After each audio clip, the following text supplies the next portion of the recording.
Hoje eu estou aqui com o Jardel Ferreira. O Jardel é o líder do ecossistema da indústria, localizado em Espírito Santo e Santa Catarina. Esse ecossistema foi criado com o objetivo de conectar startups, empresas e parceiros aos desafios e oportunidades de negócios.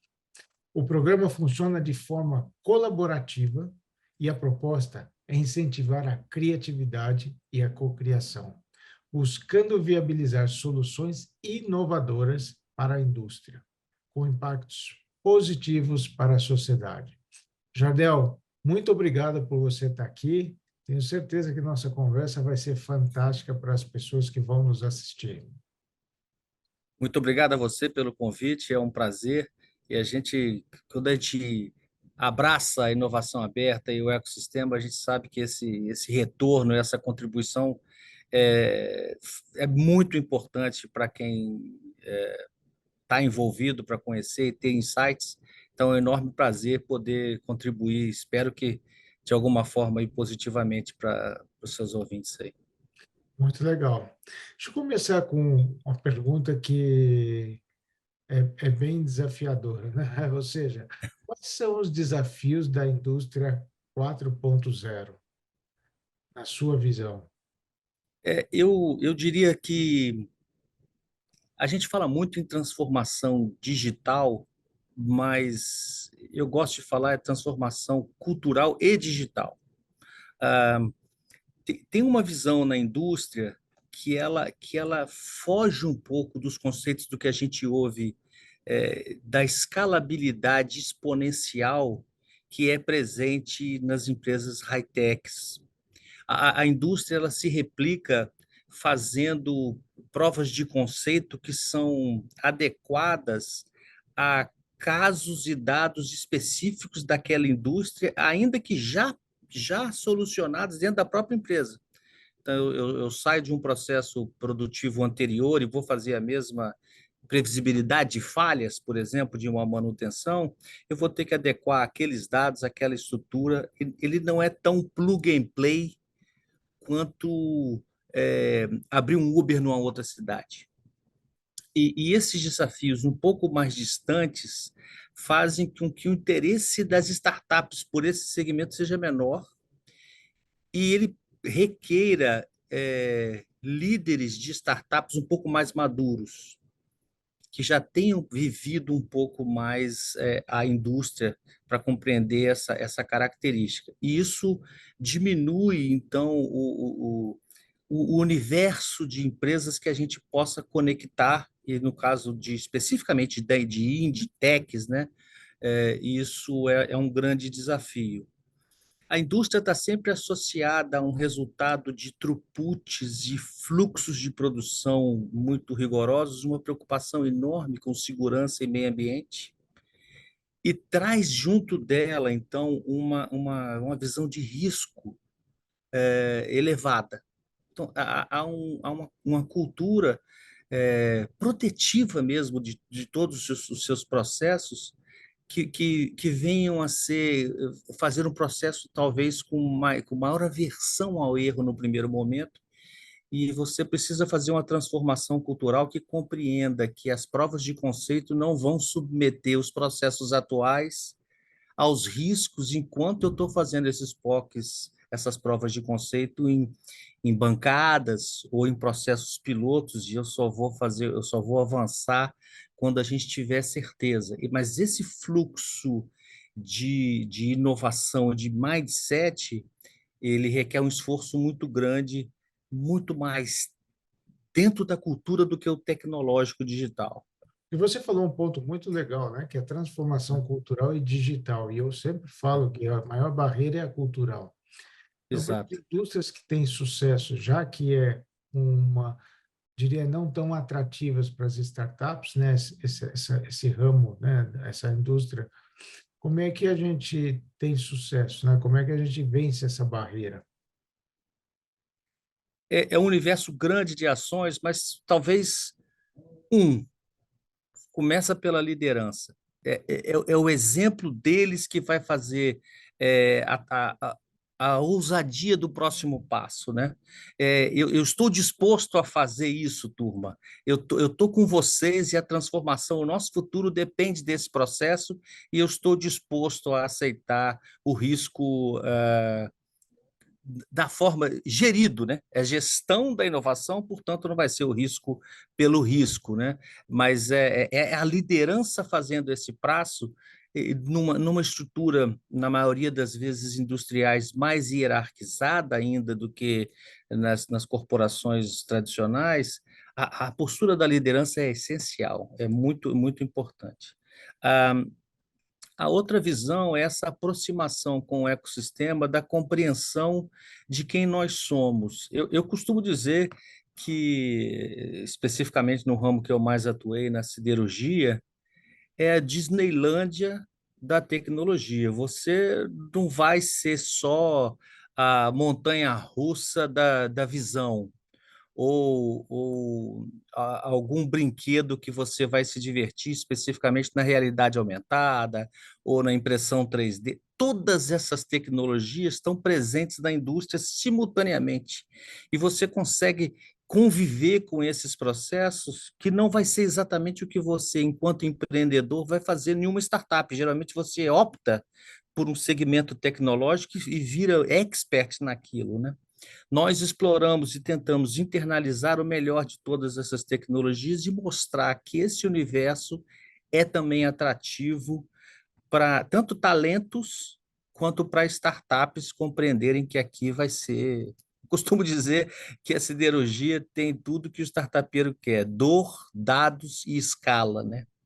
Então, dor é o que não falta, a gente tem em todas as esquinas, muito dado disponível, justamente porque a gente tem uma base tecnológica bastante razoável, ainda que sempre precisando de melhoria, mais sensores, mais IoT, mais Big Data e essas informações da fundação para conseguir fazer, edificar bons resultados digitais, né?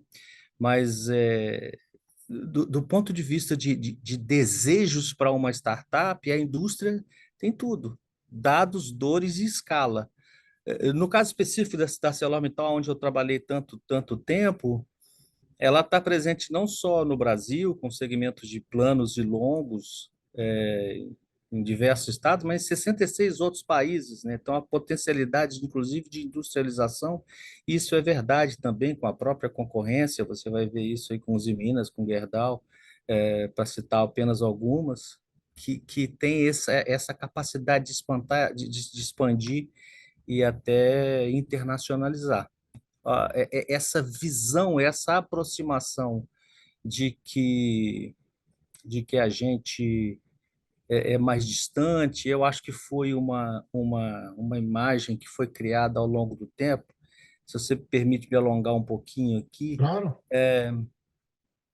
no passado, antes da inovação aberta, a gente ia para um congresso e tinha um discurso quase de relações institucionais, empresa internacional, líder mundial, as melhores qualidades, com prêmios, etc. e tal.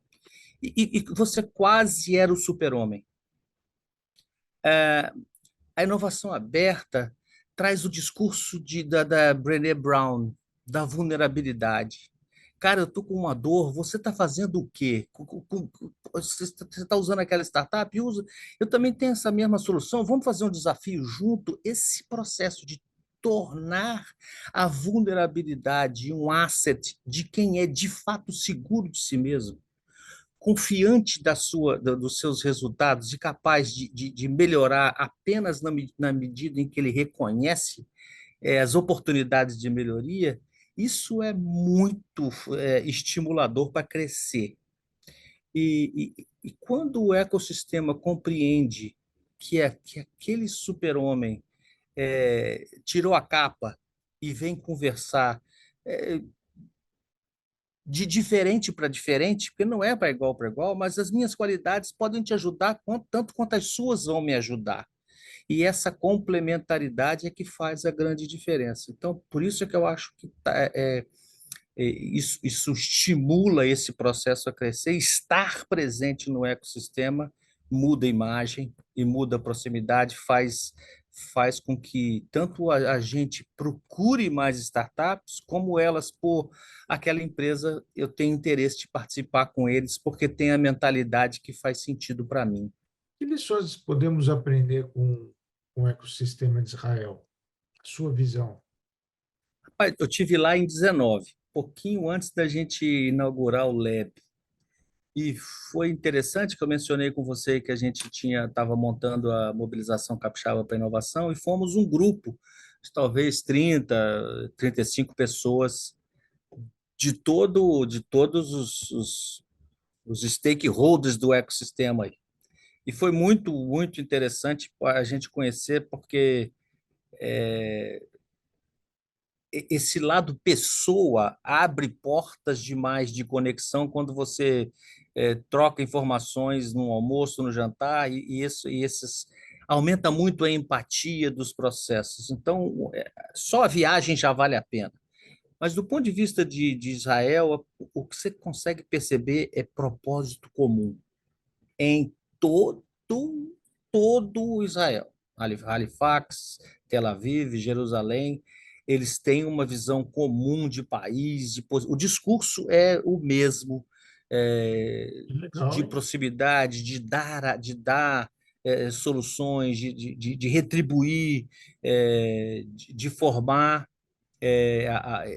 Essa visão de comum unidade e de propósito único, ele é muito importante. Eles ultrapassaram a visão de ecossistema para, de fato, um ecossistema comum que tenha a visão maior de crescer o todo para que eu cresça junto e não o contrário.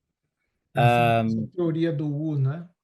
Entre o ecossistema e o ego, né? Isso, Você fazer o balanço, o equilíbrio, e eu só vou estar bem quando eu tenho esses dois em equilíbrio, né? E aí isso funciona muito bem. A outra coisa que eu acho interessante, para nós especificamente, que atuamos em Santa Catarina e no Espírito Santo, tem geograficamente muita coisa a ver.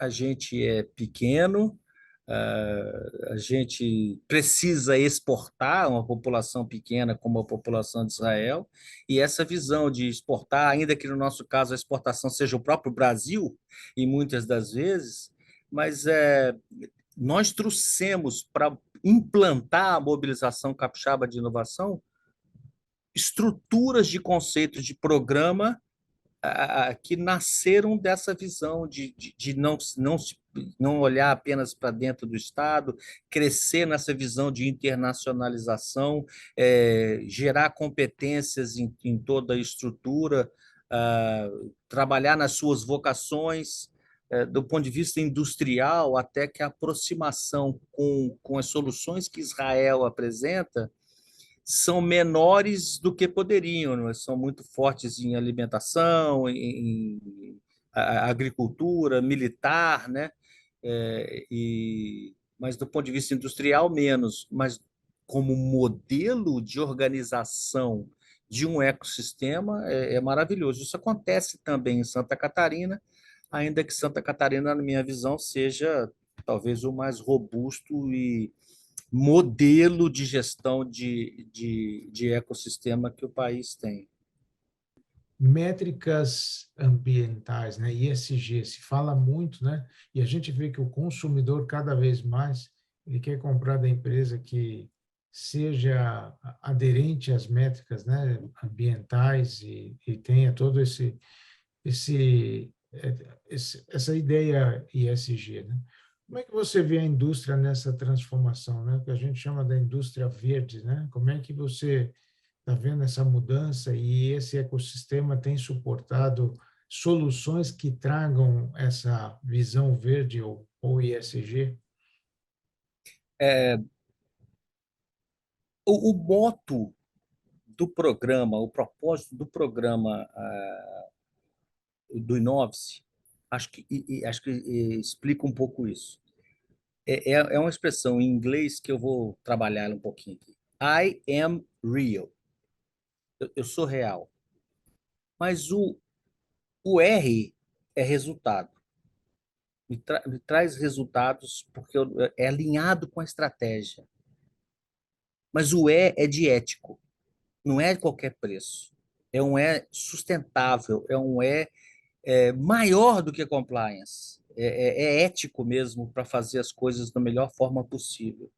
O A é de ágil e o L de lean para a gente não digitalizar o desperdício. Né? Primeiro, otimize seus processos para você depois não digitalizar os seus serviços. Mas essas soluções costumam ser tão focadas em tecnologia que a gente trouxe o I da pessoa, do inglês I mesmo, para o centro. E o M, que é o verbo eu sou real, né, em português, o M é ArcelorMittal, né? Então fica uma brincadeira de I am real com a ArcelorMittal, trazendo as pessoas para o centro desse processo, com um E muito evidente de ética que simbolizada pelo ESG. A empresa recentemente foi reconhecida com o selo Responsible Steel, foi a primeira empresa nas Américas a ganhar esse selo que dá uma comprovação externa de que ela segue as melhores práticas de meio ambiente, sustentabilidade e governança enquanto produz seu aço. A preocupação de fazer movimentos desse é a preocupação de compreender que é esse mundo. O propósito da ArcelorMittal como um todo, e não mais do programa Inove-se, é aços inteligentes para pessoas e o planeta. Então, não é um produto com um propósito. E esse propósito nesse planeta não dá para ser sem ESG mais. E isso é muito evidente. A sociedade cobrará e cada vez mais. Isso é muito evidente.